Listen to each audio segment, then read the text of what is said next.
Hey, welcome back to the quest for the bestest. We are continuing our journey to find the very best Picture winner of all time, one random movie every week. I'm Timo. I'm joined this week by Tucker and Tanner, but we have something different going on. Abram is off on vacation, as you might have heard. I brought in my good friend from the uni, from the school, from the college, Ryan. From uni. From the uni, what can I say? Yeah. Ryan is a fellow film major, and we have worked on other projects together at the TV station, the student TV station, and he told me he wanted to come on one time, and so we got him here when we needed perfect chance. Yeah, the perfect chance. It's finally kicked off Abram, and here we are. Shit, what can I say? We replaced him. An Abramless era. God, finally. Am I right, boys? Yes. But enough beating around the bush. This week, we are talking about the 1979 movie Kramer versus Kramer, directed by Robert Benton, starring Dustin Hoffman, Meryl Streep, among some other actors that are pretty good, I think. Is quite the movie. Not a boxing movie. Not a boxing movie. Like I had anticipated. I don't know why for some reason you thought last week this was a boxing movie. This is not a boxing movie. I thought it was a comedy. And it's also not a comedy. Not a comedy. No, very sad. Oh, so very sad. But I think we're going to have a great talk about this. There's a lot to talk about here. I've got some points. We got some notes. We got some stuff floating around our heads. But we have to talk about the events of last week. Now, last week we had a very peculiar film from many years ago. The movie From Here to Eternity from 1953 we talked about.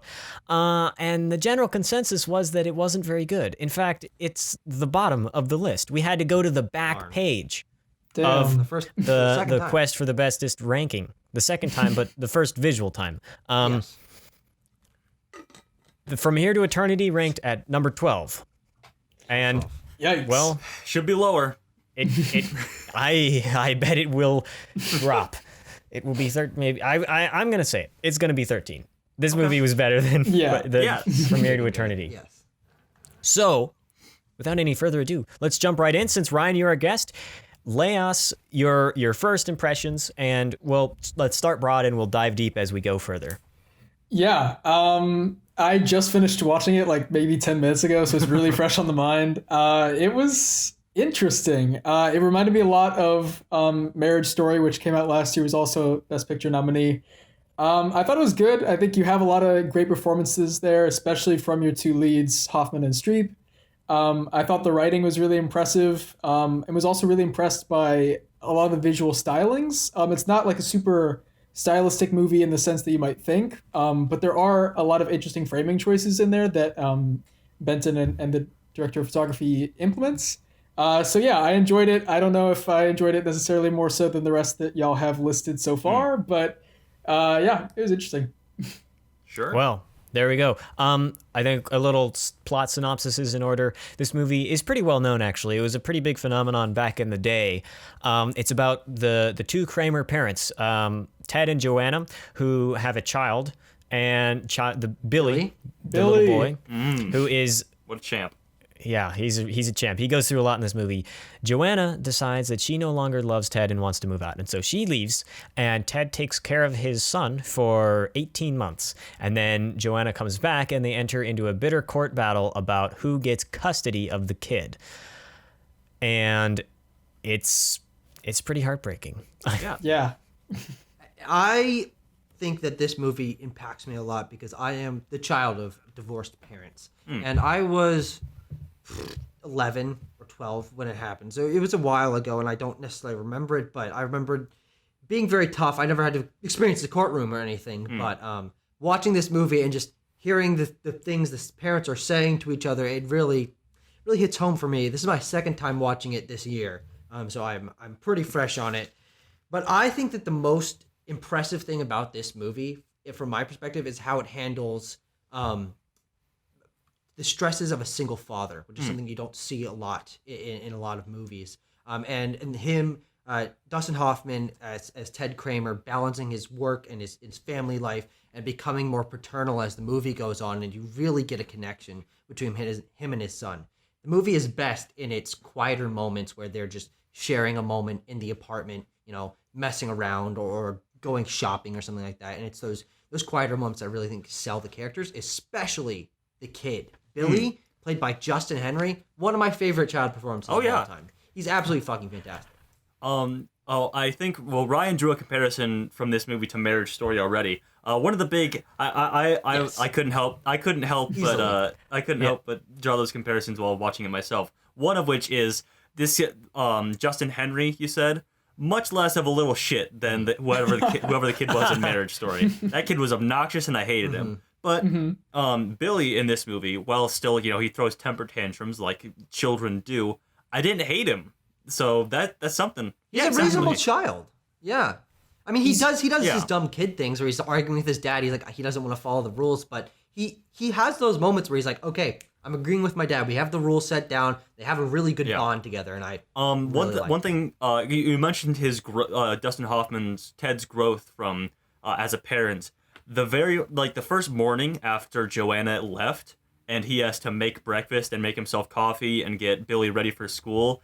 Great scene. It's sort of like from Billy's perspective, and you see Dustin Hoffman. He's like panicking and dunking the bread in like a coffee mug full of egg whites, and like, no, you're doing it wrong. Give me that. Yeah, you fold it. You fold it in half. That's what you do. Great stuff. Dustin Hoffman, very strung out, very realistic. As he gets dropped into single fatherhood. Great stuff. Like literally dropped in. Yeah. You bring up that scene, and I knew we were going to talk about that sometime, because you always know a film wants you to think about a scene when it plays it twice. Mm-hmm. That scene happens in the beginning, then it happens reversed at the end. And that as a filmmaking technique and just as a great story beat, I really liked how that worked. And the movie makes you root for Dustin Hoffman's character. It makes you root for Ted. You root for Billy. You totally want what's best for him the entire time, and that the movie kind of tells you and brings you along with that. So what's best for him is with Ted. Mm-hmm. And in that final scene, which is the counterpoint to that first French toast scene, really brings it all together and is like, it's full of symbol. There's so much I could talk about the individual points of why those two scenes work really well for me. But I think there's a lot of scenes like that, Tucker. Tucker, you brought up that those quieter moments you really liked.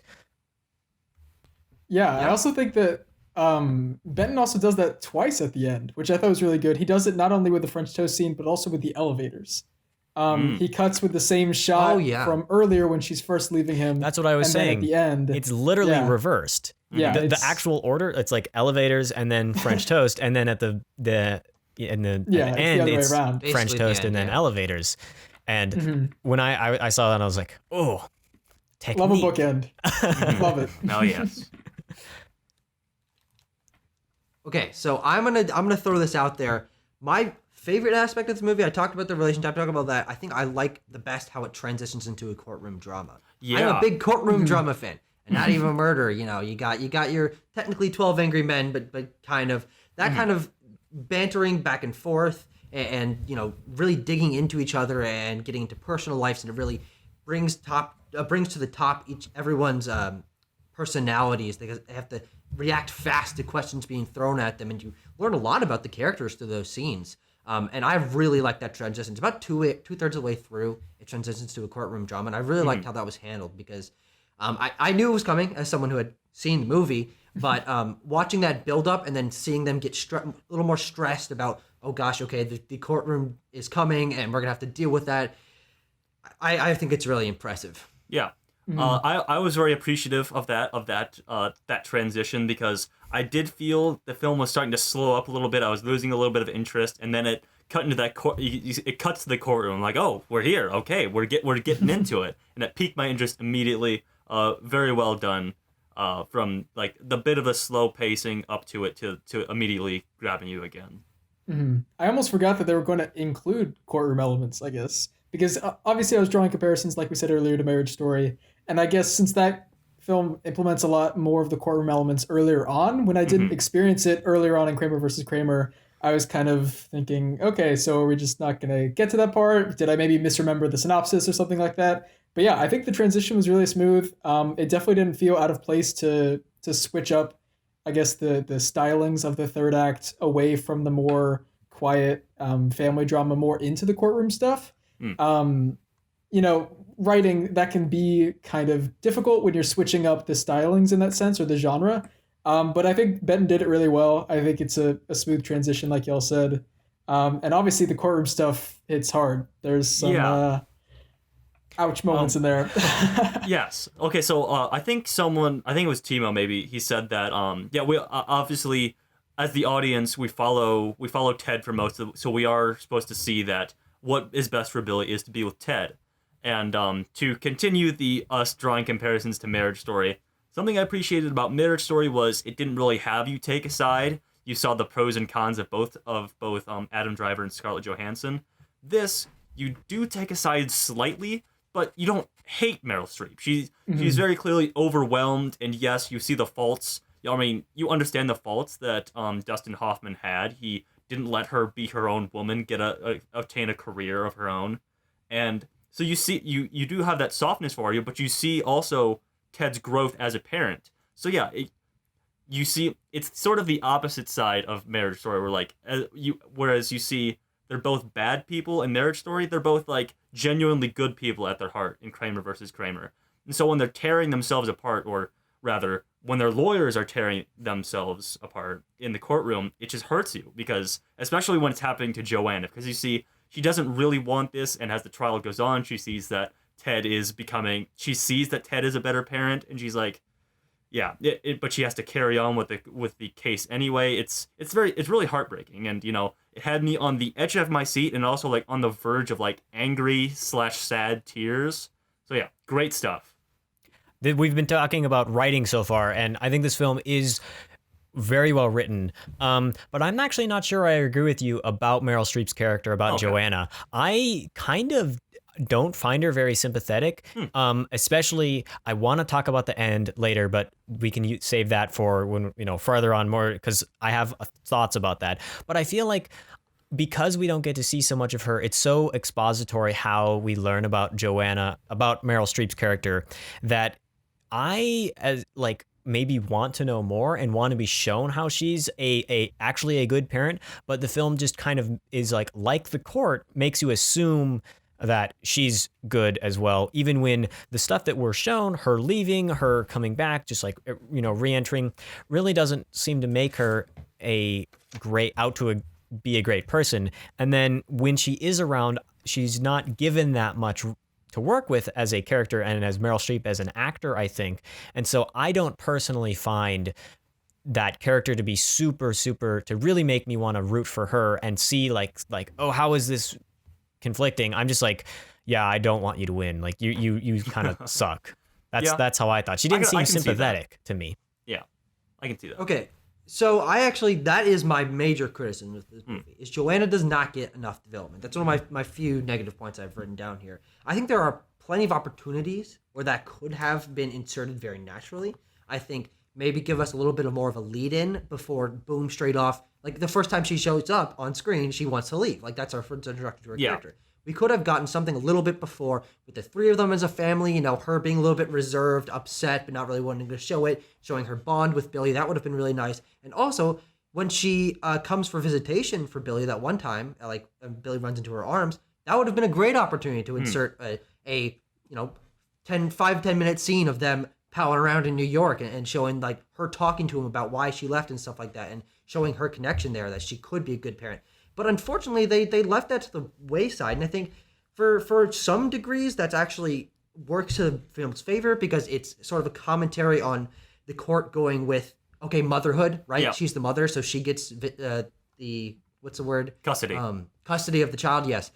So in that degree it works, but I think it would have felt more balanced and more conflicted in the courtroom if they had shown her more personally. I mean, think she's bad at the beginning because she leaves. She's creepy in the middle because she's essentially stalking them. She's across the street. That was weird.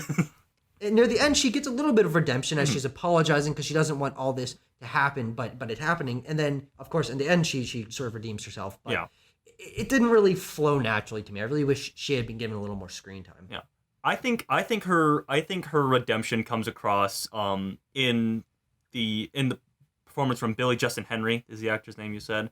Mm-hmm. And I think it comes across in Dustin Hoffman's performance. I wish, obviously Meryl Streep is a critically acclaimed actor, but I did appreciate that she was sort of relegated to like a supporting role in this, and it's much more grounded and much more relatable, even though she's not in very many scenes, much more grounded than the other Meryl Streep performance we've seen for this series, which was Out of Africa, another film I didn't like, as opposed to this, which I very much enjoyed. Yeah, I also think it's a testament to Meryl Streep's performance that even though she's not in the movie very much, like I feel like I felt her presence throughout the entire runtime, even though she's missing. And I also think even if perhaps Robert Benton, when writing the story, wanted to put a more preferable favor on Dustin Hoffman's character, Ted, the father, I think it's a testament to her performance that despite the screenplay limitations there, she still makes it feel like she has equal say in that. Even though necessarily the story isn't giving her as much. Mm-hmm. And obviously, like you said, a very critically acclaimed actor, and she's incredible in a lot of things. But this might be my favorite performance from her that I've seen in quite a while, even though she is only in a supporting role. But yeah. Wow, yeah. I would think she's not given a whole lot to work with, and so to be able to pull off what she does is very impressive. Ryan, you said earlier about the stylistic choices that this film has made, that it's not like super showy in them.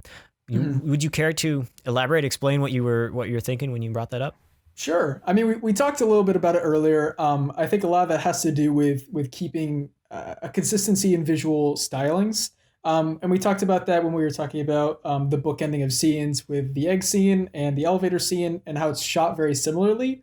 But I also think that especially by 1979, there's a lot more technology available than perhaps something like From Here to Eternity.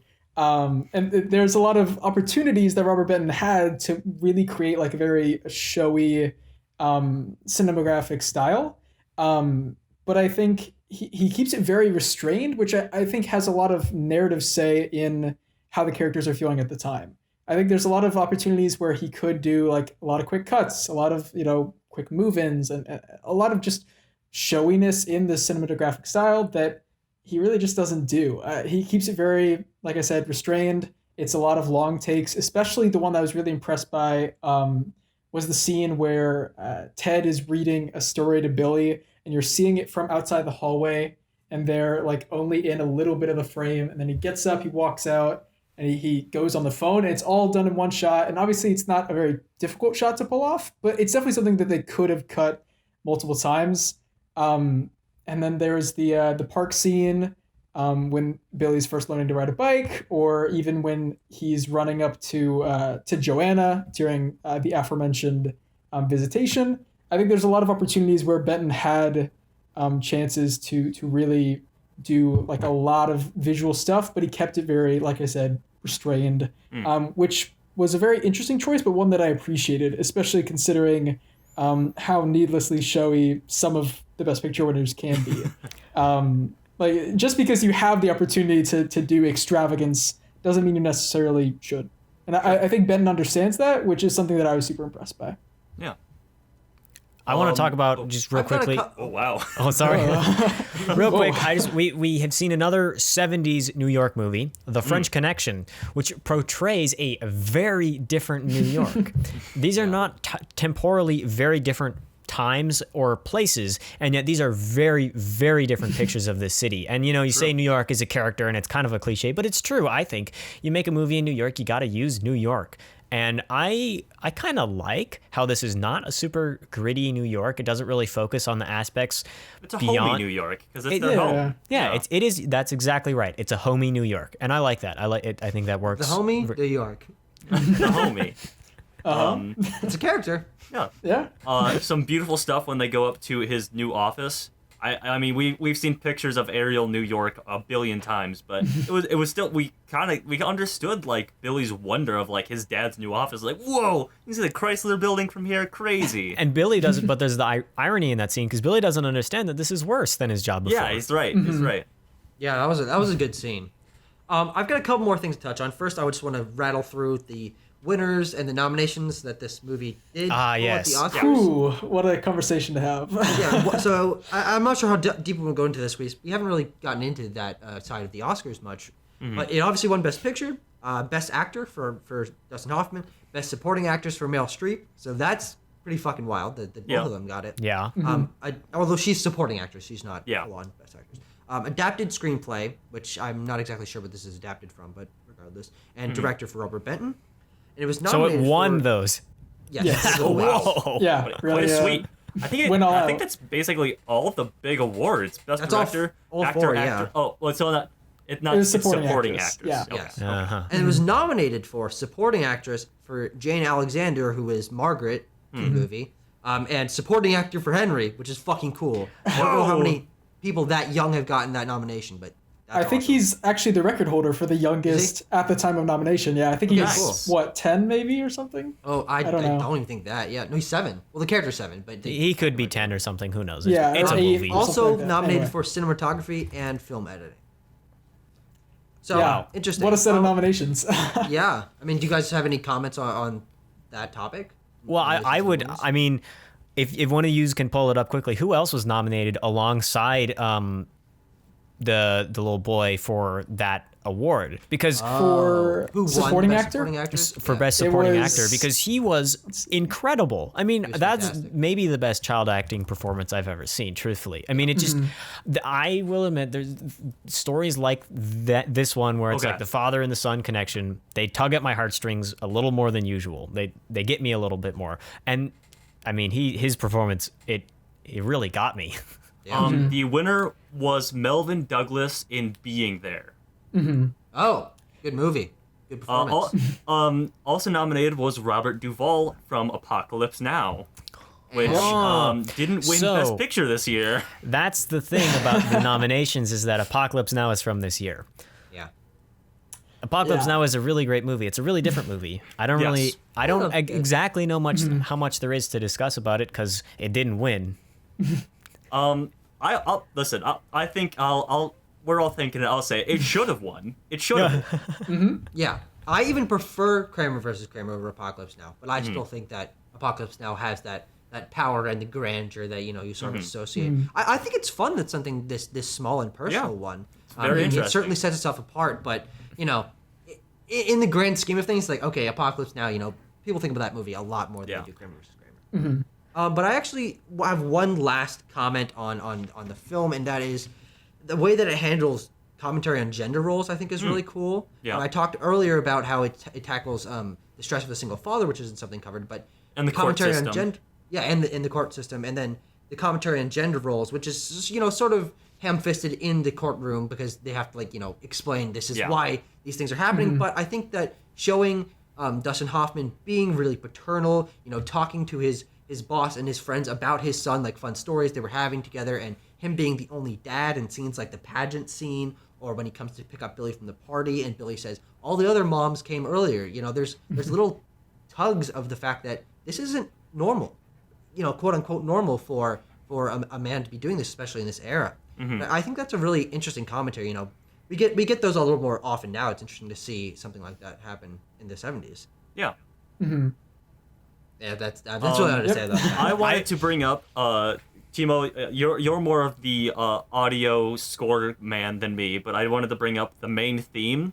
All the way through the movie, the score is very classical, which I liked.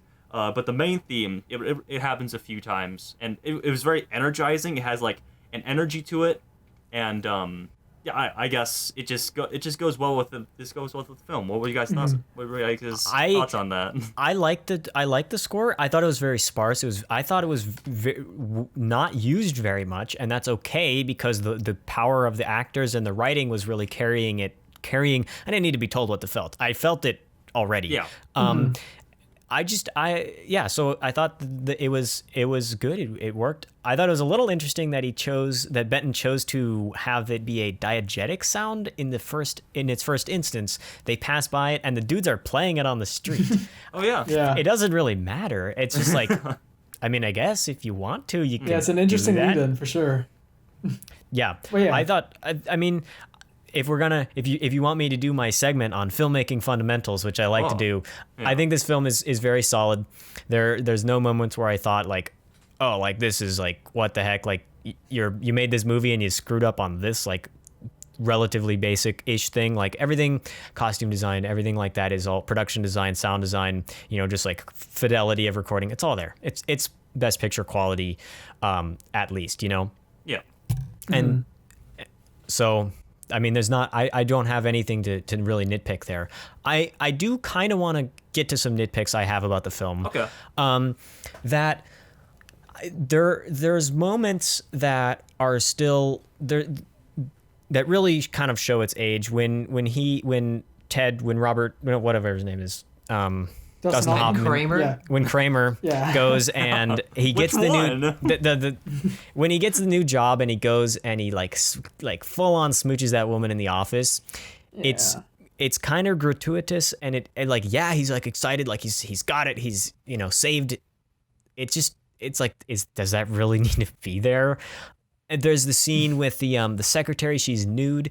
Does that she really need to be naked beyond just like the gag that the boy sees her naked and it's like a little bit awkward? But it's like that's a solid point. And then for me to really get into it, I want to talk about the ending, the very, very ending, and what it really means and how it impacts me. For me, I am actually not a fan of how it ends. I don't like that she comes back and then says that, oh, like I was in the wrong and you can have him. The way it's written seems like she's flaking again. And it doesn't, it feels like the film pulls its punch. If you really want to hit me that this is a bad and this is a tragic, happening, like have her take the boy away. And so to me, because maybe I don't see her as a super sympathetic character, I actually wanted her to take it just because of how much more emotionally devastating it would be. It's like I'm getting the full punch in the gut up until then, and then like it kind of goes away because it all gets resolved in one line. And I don't think it's resolved. I don't think so because well she says that, but I think the court's decision still has a ruling over how they parent their child, which I think is the true tragedy of it, because they don't hate each other. They still care for each other, and more importantly, they care for Billy. And the fact that the court has now like created a larger divide in their life as a family than they had originally, I think that's the tragedy of it. And her realizing that over the course of the court scenes, she realizes that Ted was a good father, and I think that therein lies the tragedy. I think if they did actually like villainize Meryl Streep in like the final scenes, I wouldn't have liked that, but I did like how it ended.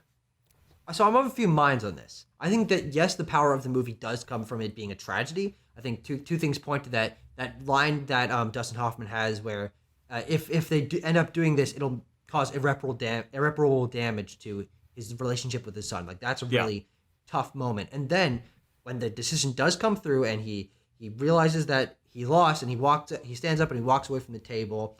And then he has that scene with Billy in which Billy is just straight up bawling because he doesn't understand what's going to happen. And I think that that's really powerful.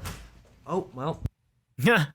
Little interruption. It is really powerful, not going to lie. Yeah. We're getting a leaf blower, okay. Yeah, of course. But yeah, no, that was fun. That was a fun little interruption. Tucker had a little visitor. Yeah. Basically, what I was getting at is that I think that power was good, but I don't think it's a terrible thing that it was resolved in the way it was, because the court's decision, yes, does overrule what the two of them want to decide. So that's going to be, like, that's another movie in itself. Yeah. I mean, it's another story to be told. But, well, it does feel a little bit Hollywoody and, a little bit cliche to be like, okay, it's happy in the end, right? It would have certainly held a little more weight. But I do think that the fact that there is that conflict in the back of your mind is like, oh, well, they still do have to deal with the court system and who knows what's going to happen. It leaves it in a weird, morally gray area that I think is actually pretty interesting. Yeah. The only critique I have of this is something I brought up earlier, which is in between the parts where Ted is becoming learning to become a better father and the court scenes, I felt the pacing slowed up a little bit, the energy slowed up a little bit, but not a huge thing. Not a huge thing. Yeah, well, I think it's time for me to gather through my extrasensory abilities. Oh, yes. Timo's going to psychically pull our rankings from our minds. It's time. Yes, it's time, and then we'll talk about that, and then we'll figure out what we're watching next. So, Just because, well, Ryan is a guest, he can rank it, but we're gonna try to, Ryan's, you can convince us, you can lobby us. But Sure. Your vote kind of only doesn't count. Yeah, Just to manage consistency. Like I understand. No, I'm kidding. You're fine. But Timo, do you have your extrasensory perception gathered? All of our votes. This is how we should do the actual. Yeah. I think so. Timo decides. Yes. So Oh shit. we have the lowest number that it was ranked is at number 7. Oh, and wow. would the owner of this number care to speak up and tell me, or else I'll tell you who it is? Okay. Yeah. That was me. That's fine. I'm surprised you guys are putting it higher. I mean, I like this movie a lot. I just think it doesn't necessarily have that extreme power. Honestly, 7 was kind of a concession vote for me. I thought I was going to be the high one here. So I'm perfectly willing to fludge my vote up with you. Okay. two Well, of you. should we? So where did the two? Timo, Well, what did we you can put? go. We can go. I actually think it should be at number 5. So Ryan thinks it should be number 9, and Tanner thinks it should be number 2. So we are unbelievably Oh my God. striated on this I really, one. really liked it. I really, really liked Parasite. it. So this is going in your favorite movies of all time. Oh, I don't know. Well, I think for You the motherfucker. for the purposes of this list, I want to put it above Parasite, just because a lot of the films we have on our list so far, the high-ranking ones, like with a word that we brought up, they're very Hollywoody. They have a sense of grandeur to them, but it's really cool to have like a very grounded human story in there, especially one that's so well performed by the leads, especially a child actor, the youngest one to ever be nominated.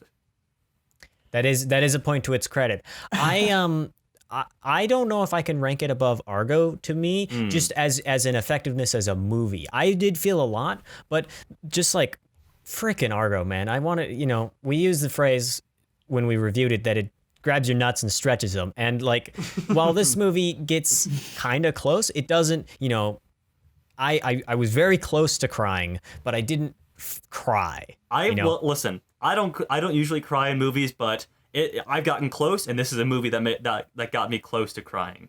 And while Argo does have tension, I think that pure emotion that this movie makes you feel is more important than just making you feel nervous.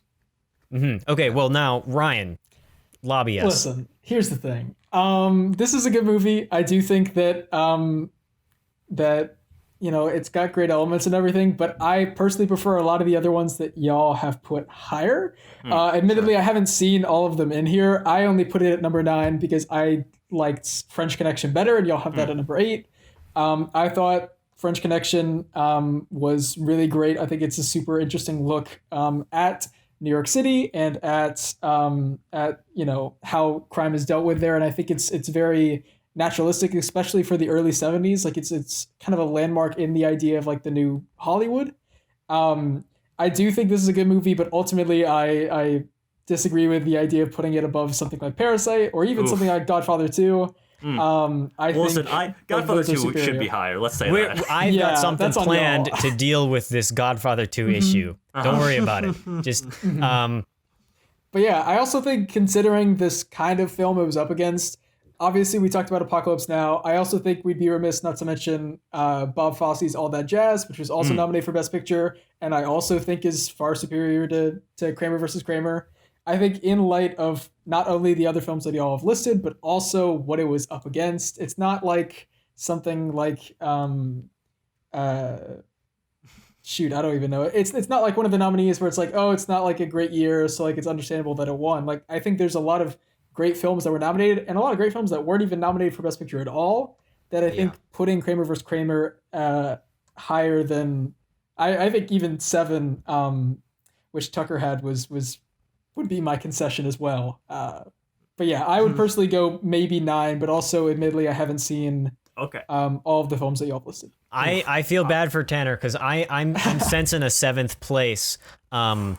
Well, yeah, I think so. Like, give us your final. Here's the thing. I'm looking at the ranking right now. I do think it's better than Hurt Locker, but I don't think it's better than Godfather Part 2. But based on the rankings of all the movies, I'm really stuck between a rock and a hard place. So That's the fun of it, though. Honestly, I like that challenge. Personally. Could we Oh. number 6 or number 7? Let's put it one or the other. I'll go for 6.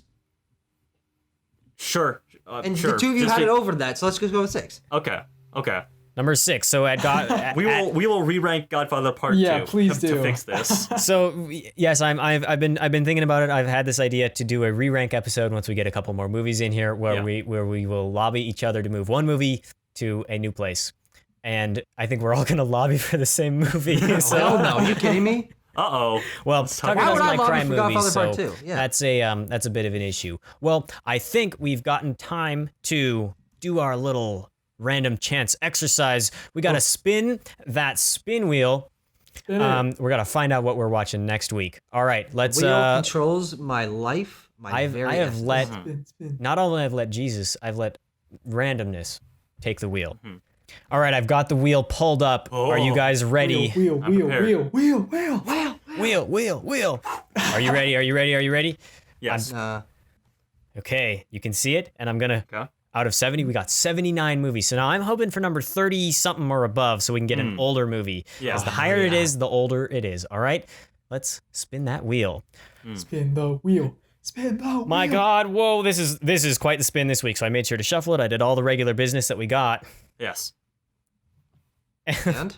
And I'm a little disappointed because it's not a big number. It's a really low number. It's number 4. number 4. Okay, That's very interesting. recent. Yeah, That's that's very very recent. recent. That is 2015. Does anyone remember what won Best Picture in Spotlight, 2015? baby. Y'all Yeah. watching Spotlight? Journalism Tom time. McCarthy. Let's go some fucking Spotlight Oh in my here. God. I love I'm down. I love I like Spotlight. that movie. It's okay. Spotlight's okay. It's I haven't fine. seen Spotlight. It's Tanner, you seem to be the outliner here, buddy boy. I love Spotlight. That's a great movie. yeah, but you gotta think of the rest of 2015. Mark Ruffalo, Rachel McAdams, Michael Keaton. They're all in there. They're all I'm not denying Okay. their power. But dare I say, Fury Road, Room. Fury Road was never gonna win yeah. Best Picture. But it It could. should, not could. Listen, Age of I have- Ultron, Spy, No, if no. I may show my Jurassic hand, World. Paul Blart Mall Cop 2. if I may show my hand for next week, I have Spotlight and Mad Max Fury Road both at 5 stars. So Oh my God. Wow, this would be very interesting. Well, I mean, Tanner is Mr. Journalism, so journalism. wow. speaking of movies that are very tense, Spotlight. Spotlight's a very tense movie. That's, had I said that I wanted to watch a newer movie and lied, we would have gotten an older movie. I just Yeah, you know that jinxed that's it. how You jinxed it. How I dare very you. much God jinxed damn it. it, Timo. But I'm really hoping for some old This stuff. Just is- to piss off Abram, if anything. Yeah. this is the hand we've been dealt, the spin we've been given. There's absolutely nothing we can do about it. So we're going to be watching Spotlight next week. I want to thank Ryan very much for joining us. We had a good It discussion. was fun, yeah. Ryan. You had a good lobbying effort. You brought a couple of us down a lot of points. I did what I could. I'm here Reminding doing the Lord's us work. of what Brought us all down. what Our really boy could. That's in it. blue. Yeah. Thank you for joining us. The rest of you lunkheads will be back next week talking about Spotlight, Yeah. directed by Tom McCarthy from 2015. Oh, Tom. A little story of the Catholic Church. Yeah. Well, not a good one. Not a good story It's quite about a them. big No. story if you It's a think big about it. story, Not but even a not, little not story. good. Mm-mm. I am. All right. No matter what, I'm looking forward to it. This is a very good discussion. As always, hit all those buttons, whatever friggin' platform you're looking on. If you're hitting the like or the download or the rate 5-star or the subscribe, what do I? Hit 'em I don't all. know. Hit them all. Hit all the buttons. Special one that you should hit is find our YouTube and join our Discord, because we do have a Discord channel, and I want more people to join that. I want to build our community, especially on the movie side. So if you're hearing this, please find our Discord. It's in the link of the description of the link is in every description of every video that we make. So He is begging you. Yeah. Please. oh God, please. Well then, great discussion, boys. We'll be back next week. See ya. Peace. So long. See ya. Ah, Okay. you fucker. Watch movies, Wait, didn't we, you little shit. Didn't we have to watch it for Dolby? No, we watched 0 Days. Spotlight was in the files. I didn't watch it because I'd already seen it, but it was. I didn't watch it because I Oh, well. he was did I this- harmed by it. Nope. He was like, "Oh, watch All the President's Men and watch Spotlight," and I was Yeah, like, we "I've watched seen all the both, President's so Men. Yeah. All the President's Men is also a great journalism movie. It's man. great, and y'all have to watch Rocky instead. That's on y'all. That's not. No, it's not. It's on the fucking Academy. I Yeah. know. Now look, You wouldn't expect it. I agree with you on the apartment, but I'm not a particularly large fan of anything else on your top 4. I love your but list, because Ryan. of the apartment, I will concede. Listen, the apartment's so good.